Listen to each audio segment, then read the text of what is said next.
नमस्कार, आप देख रहे हैं खबर इंडिया न्यूज। आइए नजर डालते हैं आज की बड़ी खबर। महाराष्ट्र विधानसभा उपचुनाव के नतीजे आज देवेंद्र फडणवीस और एमवीए की प्रतिष्ठा दांव पर, जीत का गढ़ समझें।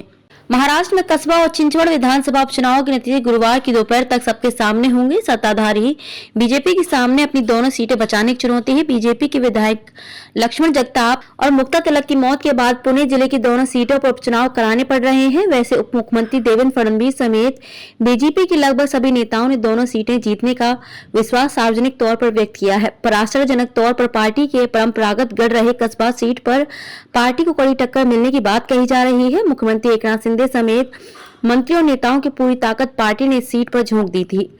विरोधियों की ओर से चुनाव क्षेत्र में भारी पैमाने पर पैसे बांटे जाने के आरोप भी लगाए गए। 30 साल से बीजेपी के कब्जे में रही कस्बा सीट सरक सकती है, उच्चतम स्तर पर उठ रही है। इसी चर्चा ने राजनीतिक विश्लेषकों को भी चकरा दिया है। इस सीट पर बीजेपी के हेमंत रासने और कांग्रेस के रविंद्र धंगेकर के बीच सीधा मुकाबला है। इस सीट पर पिछले मुकाबले एक तरफा बीजेपी के पक्ष में रहे हैं।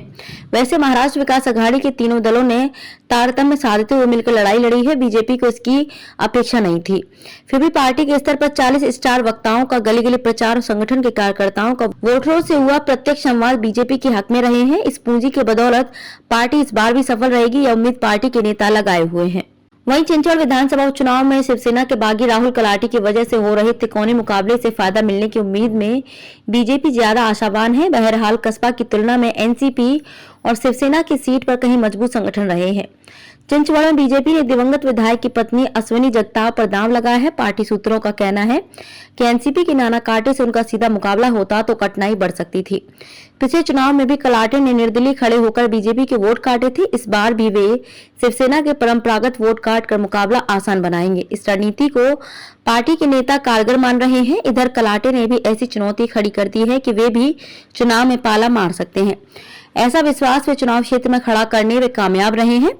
बहरहाल दोनों उपचुनाव के नतीजों बीजेपी को लेकर बहुत महत्व रखते हैं। दोनों सीटें बरकरार रहें तो शिंदे फडणवीस सरकार की लोकप्रियता के मानक के तौर पर पार्टी इसे पेश करना चाहेगी। खबरों में अब तक के लिए बस इतना ही। फिर होगी आपसे मुलाकात ऐसी ही बड़ी खबर के साथ। तब तक के लिए नमस्कार और देखते रहिए खबर इंडिया न्यूज।